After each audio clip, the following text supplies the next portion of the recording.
अस्सलाम वालेकुम फ्रेंड्स, आज की इस वीडियो में मैं आप लोगों के लिए लेकर आया हूँ खजूर के फ़वाइद। दोस्तों, खजूर एक ऐसा फल है जो मिस्र और खलीज फारस के इलाके में ज़्यादातर पाया जाता है, जबकि पाकिस्तान और दीगर ममालिक में भी मिलता है।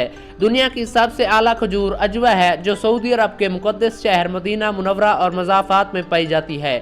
खजूर का दरख्त भी मुक़द्दस माना जाता है। आप सल्लल्लाहु अलैहि वसल्लम ने इस दरख्त को मुसलमान कहा है, क्योंकि साबिर, शाकिर और अल्लाह की तरफ से बरकत वाला है। कुरान मजीद के अलावा दीगर मुक़द्दस किताबों में भी जा बजा खजूर का जिक्र मिलता है। नबी करीम सल्लल्लाहु अलैहि वसल्लम ने फरमाया कि जिस घर में खजूरें ना हों, वो घर ऐसा है कि जैसे इसमें रिज्क ना उतरा हो। दोस्तों, खजूर एक मुकम्मल खुराक है। इंसानी जिस्म को दरकार तमाम तर हयातीन और मदनियात खजूर में पाए जाते हैं।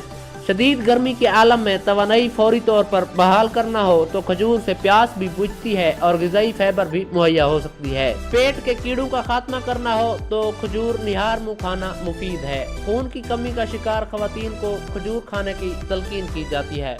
खास कर नई माओं के लिए ये अक्सीर का दर्जा रखती है। गदूदों की खराबी, झलियों की सोजिश, ग़िज़ाई कमी और खून में फौलाद की कमी दूर करने के लिए खजूर खाना बेहद फायदा देता है।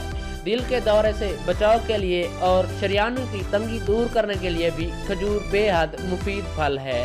दोस्तों, दमे के मरीजों के लिए भी ये बेहद मुफीद है। हकीम और तबीब खजूर की पिसी हुई गुठलियों को भी सांस और दिल की तकालीफ में इस्तेमाल करवाते हैं। ये बलगम को खारिज करती है, लिहाजा तपदिक में भी बेहतरीन ग़िज़ाई फाइबर है। इसी तरह पुराने कब्ज़ की भी बेहतरीन दवा है। नई माओं की ज़िंदगी के बाद की कमज़ोरी दूर करने के लिए दूध में खजूर उबाल कर दी जाती है। खजूर को खीरे के साथ खाया जा सकता है, मगर किशमिश के साथ खाना मुफीद नहीं। इसी तरह एक वक्त में 7 या 8 दाने खाना काफ़ी होता है, बशर्त यह कि मरीज़ तवील बीमारी से उठा हो। बेशतर फ़वाइद के साथ साथ खजूर हर उम्र के फ़र्द के लिए बेहतरीन ग़िज़ा है। यह असाबी निज़ाम, हसासियत और रात में दिखाई ना देने वाली बीमारियों के लिए बेहतरीन इलाज है। दोस्तों, अगर आप लोगों को हमारी ये वीडियो पसंद आई हो तो प्लीज़ हमारा चैनल होम ऑफ हेल्थ लाजमी सब्सक्राइब कीजिएगा। Thank you.